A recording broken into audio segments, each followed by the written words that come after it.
I want to explain the new diversification, how to protect your wealth and ensure that you own something that works in an increasingly chaotic, difficult, and unforgiving investment environment where diversifying by sector alone, frankly, is, and this is painful, but I have to admit, not enough. There are 5 different areas that you need to have covered for maximum protection and maximum upside. You need some gold. You need a dividend-paying stock, high yield preferably. You need a growth stock. You need something speculative. And you need something foreign.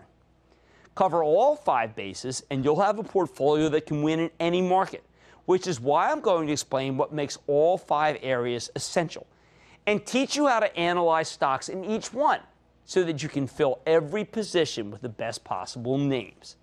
First, you need some gold, because gold has a special property, one that makes this metal precious to any portfolio.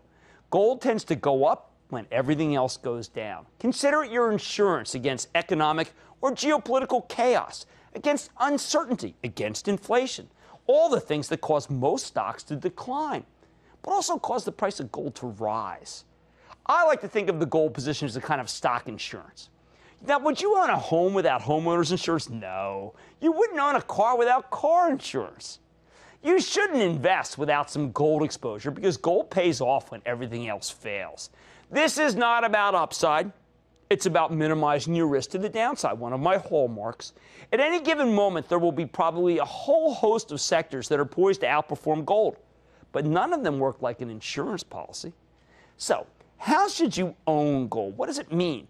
The easiest and least risky way is through an ETF called the Spider Gold Shares. That's the SPDR Gold Shares. But we mostly know it as the symbol GLD, which owns the metal and does a terrific job of tracking its price. You could also potentially call your broker and buy bullion. That's the actual physical bars of gold, like Goldfinger, as opposed to the bullion cubes that I like in my soup. But that only makes sense for investors who have lots of money and can afford to buy gold in bulk and then pay to store it in what's known as a depository bank.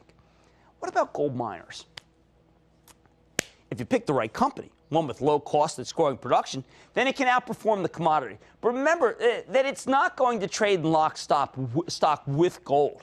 Gold miners can screw things up in countless ways. They have debts. They have finding costs. They have management teams that can and do make mistakes that can be confiscated. It can be appropriated by the country that it's in. Take Agnico Eagle, AEM, which along with Eldorado Gold, symbol EGO, one of the gold stocks I typically get behind. In the third quarter of 2009, Agnico Eagle showed you everything that could possibly go wrong with owning a gold miner. It had shutdowns at its mines. It had startup issues. It had delays, higher than expected cash costs, all of which caused the stock to get unmercifully hammered. All these issues, though, were symptomatic.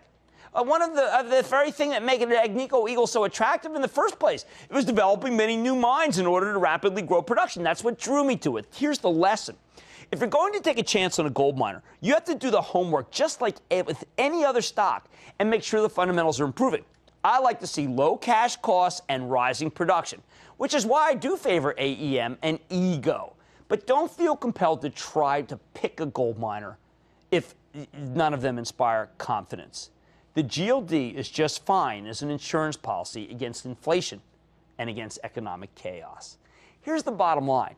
To make sure your portfolio works in any kind of market, you need to own some gold as insurance, either through the GLD, a gold miner like AEM, or EGO, or actual gold bullion that's stored in a depository bank. I'm willing to accept coins too, but not buried in your backyard. You can buy any of them on weakness in gold prices when the rest of the market is doing just fine.